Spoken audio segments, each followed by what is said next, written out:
ஓம் முருகா போற்றி, கந்தா போற்றி, கடம்பா போற்றி, கதிர்வேலா போற்றி, அறுபடை வீடு கொண்ட முருகப்பெருமானை போற்றி போற்றி. என் செல்லமே, என் செல்ல குழந்தையே, இது திருச்செந்தூர் முருகப்பெருமானின் அருள் வாக்கு.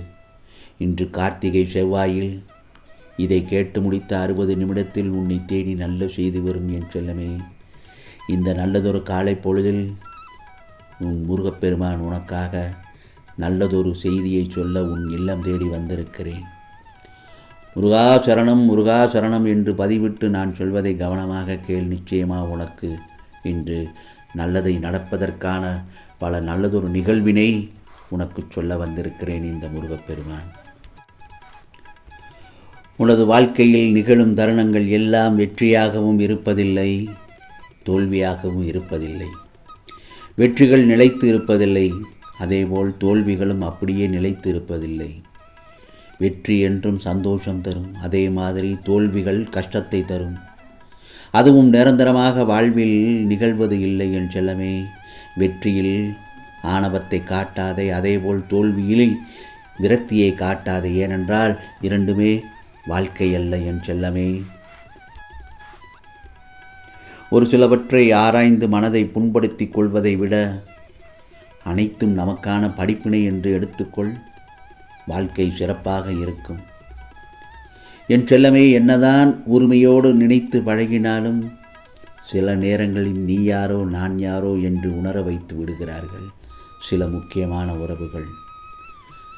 ஏமாந்தவன் கிடைத்து விட்டான், ஏமாற்றி விட்டோம் என்ற பெருமை அடையாது என் செல்லமே. யதார்த்தமான ஒருவனை பல வருடங்களாக ஏமாற்றி நீ பெற்ற பலன்கள் யாவையும் உன்னை விட மிகப்பெரிய ஏமாற்றுக்காரனிடம் நொடி பொழுதில் இழந்து விடுவாய் என்பதுதான் விதி. ஆகவே உன் உள்ளத்தில் இருந்து எழும் உண்மையான குரலை மட்டும் கேள். அதுதான் இந்த முருகப்பெருமானின் குரல். நானே உள்ளிருந்து பேசுகின்றேன், உன் உள்ளிருந்து நானே இந்த முருகப்பெருமான் பேசுகின்றேன். அதன்படி நட. அதுதான் உன் இயல்பான தன்மை.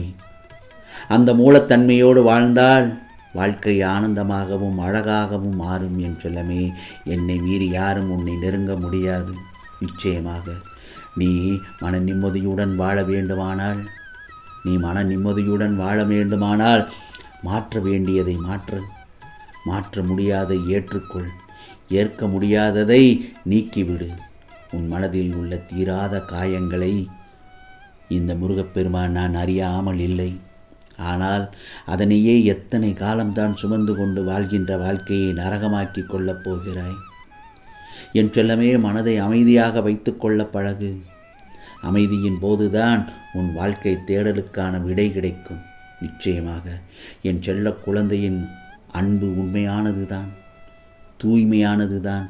பக்தியுடனும் நம்பிக்கையுடனும் விசுவாசத்துடனும் என்னை நோக்கி வணங்கிய மறுகணமே உன் கண்முன் இந்த முருகப்பெருமான் காட்சியளிப்பேன். உனக்கு தேவையான பணம் உனக்கு கிடைக்குமோ கிடைக்காதோ என்று உன் உள் மனதில் ஒரு அச்சம் ஓடிக்கொண்டிருக்கிறது. கவலைப்படாதே என் செல்லமே. உனக்கு தேவையான பணம் நிச்சயமாக கிடைக்கும். இந்த நல்லதொரு காலை பொழுதில் இந்த முருகப்பெருமான் உனக்கு நல்லதொரு விதமாக அருள் பாலிக்கிறேன். நீ நினைத்த காரியம் நல்லபடியாக நடக்கும் என் செல்லமே. உன் வேண்டுதல்கள் யாவும் நிச்சயமாக நிறைவேற்றப்படும். ஒவ்வொரு விஷயத்தையும் பொறுமையாக கையாள். நிச்சயமாக பொறுமை நம்பிக்கை மட்டும் உன் உள்ளத்தில் இருக்குமானால் இந்த பிரபஞ்சமே உன் காலடியில். இன்னொன்றையும் சொல்கிறேன் என் செல்லமே. உன்னிடத்தில்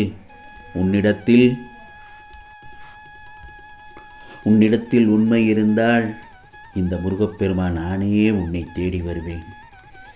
என்னிடத்தில் நீ நம்பிக்கை வைத்தால் உன் பொறுமையை சோதிப்பேன்.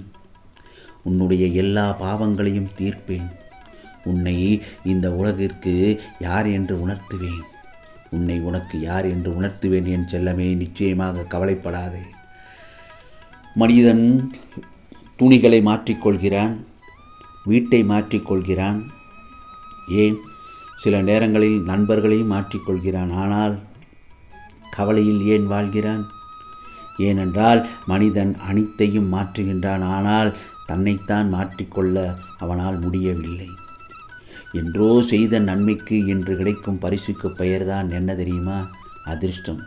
என்றோ செய்த தீமைக்கு இன்று கிடைக்கும் தண்டனை தான் விதி. இதை மனதில் நன்றாக ஏற்றுக்கொள் என் செல்லமே. மற்றவர்கள் துன்பப்பட வேண்டும் என்று எண்ணுபவன் தனக்குத்தானே துன்பத்தை உருவாக்கி கொள்கிறான். மற்றவர்கள் துன்பப்பட வேண்டும் என்று எண்ணிக்கொள்பவன் தனக்குத்தானே துன்பத்தை உருவாக்கி கொள்கிறான் என்று அர்த்தம். தெரிந்தோ தெரியாமலோ மற்றவர்களுக்கு என்ன நிகழ வேண்டும் என்று விரும்புகின்றோமோ அதுவே நமக்கு நிகழும். புரிகிறதா? ஆகவே வெற்றி என்பது உன் நிழல் போல. வெற்றி என்பது உன் நிழல் போல. அதை நீ தேடி போக வேண்டியதே இல்லை. நீ வெளிச்சத்தை நோக்கி நடக்கும்போது அது உன்னுடன் வரும்.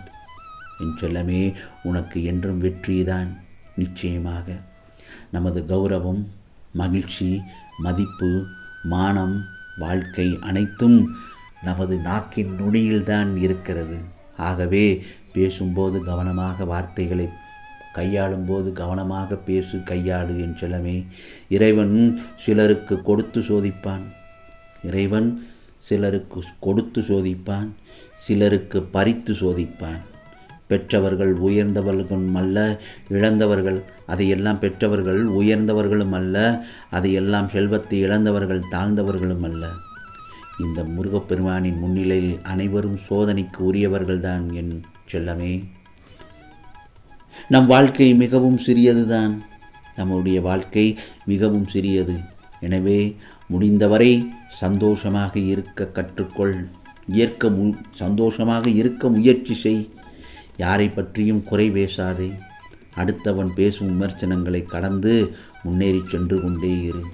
ஆகவே எவ்வளவு பிரச்சனைகள் இருந்தாலும் சரி, எப்போதும் முருகா முருகா என்று என் நாமத்தை சொல்லிக்கொண்டே இரு. அது உன் பிரச்சனைகளுக்கு முடிவு கட்டி உன்னை நிம்மதியாக வாழ வைக்கும். ஆம் செல்லமே, கவலைப்படாதே. இந்த நல்லதொரு காலை பொழுதில் இந்த முருகப்பெருமான் உனக்கு நிச்சயமாக நல்லதொரு அருள்வாக்கினை சொல்லியிருக்கிறேன். அப்படி வெற்றி கிடைக்க 7 நாட்களில் எந்த வேண்டுதல் என்றாலும் நிச்சயமாக 100% நடக்கும். அதிக சக்தி வாய்ந்த வழிமுறை என்னவென்றால், தினமும் காலையில் எழுந்தவுடன் முருகா போற்றி, கந்தா போற்றி, கடம்பா போற்றி, கதிர்வேலா போற்றி, அறுவடை வீடு கொண்ட முருகப்பெருமானை போற்றி போற்றி என்று என் முன் அமர்ந்து இந்த மந்திரத்தை